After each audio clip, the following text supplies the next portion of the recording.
परमात्मने नमः। हरये नमः। श्री गुरुचरणकमलेभ्यो नमः। श्रीमद्भगवद् गीता अथ षष्ठोऽध्यायः।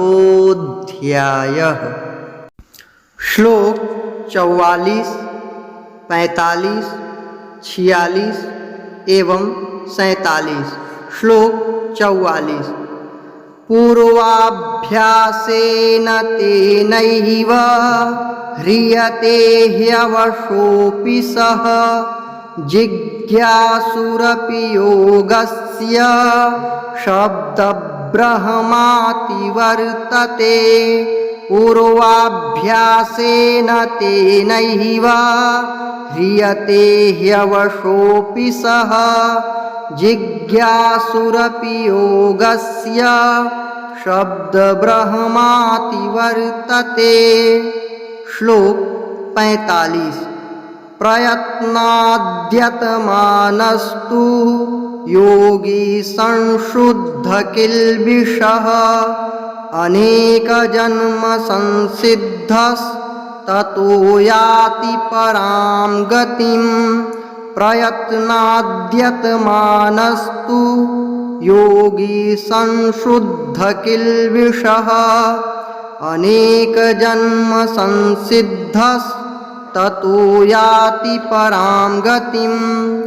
श्लोक 46। तपस्विभ्योऽधिको योगी ज्ञानिभ्योऽपि मतोऽधिकः कर्मिभ्यश्चाधिको योगी तस्माद्योगी भवार्जुन।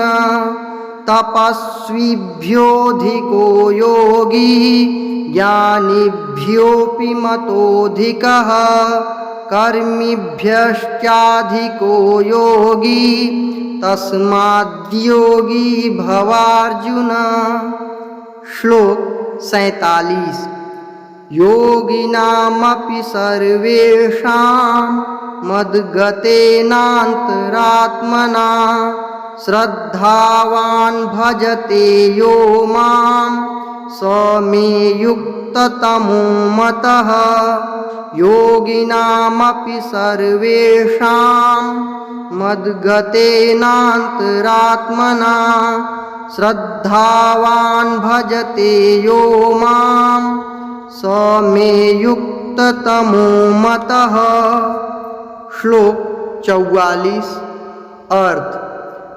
वह श्रीमानों के घर में जन्म लेने वाला योग भ्रष्ट पराधीन हुआ भी उस पहले के अभ्यास से ही निःसंदेह भगवान की ओर आकर्षित किया जाता है तथा समबुद्धि रूप योग का जिज्ञासु भी वेद में कहे हुए सकाम कर्मों के फल को उल्लंघन कर जाता है।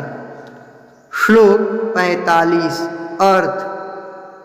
परंतु प्रयत्न पूर्वक अभ्यास करने वाला योगी तो पिछले अनेक जन्मों के संस्कार बल से इसी जन्म में संसिद्ध होकर संपूर्ण पापों से रहित हो फिर तत्काल ही परम गति को प्राप्त हो जाता है। श्लोक 46। अर्थ।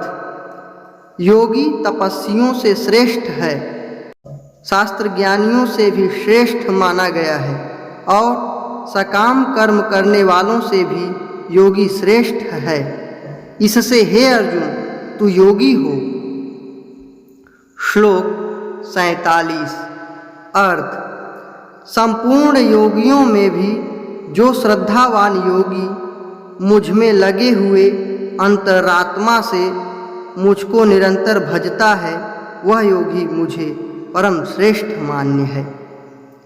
ओम तत्सदिति श्रीमद्भगवद्गीता सूपनिषत्सु ब्रह्म विद्यायां योगशास्त्रे श्रीकृष्णार्जुन संवादे आत्मसंयम योगो नाम षष्ठोऽध्यायः।